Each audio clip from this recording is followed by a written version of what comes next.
और अब बात करते हैं मौसम की। कराची का फ़ज़ाई मयार आज भी मुज़र सेहत, दुनिया के आलूदा तरीन शहरों की फहरिस्त में कराची पहले नंबर पर आ गया। सिंध, पंजाब और खैबर पख्तूनख्वा के मैदानी इलाकों में हद का इंतहाई कम। कौमी शाहराहों पर धुंध का बसेरा, ट्रैफिक की रवानी भी मुतासर। मोटरवे M1 पेशावर से बुरहान इंटरचेंज तक शदीद धुंध के बाइस बंद।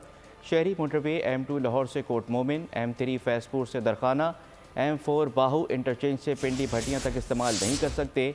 मोटरवे M5 और M11 पर गाड़ियों को दाखिले की इजाज़त नहीं होगी। कौमी शाहराह N9 पर भी धुंध के डेरे हैं। मोटरवे पुलिस का शहरियों को गैर ज़रूरी सफ़र से गुरेज का मशवरा।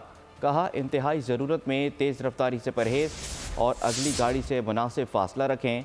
धुंध के बायस लाहौर फैसलाबाद रेलवे ट्रैक पर ट्रेनों की आमदोरफ्त भी मुतासर।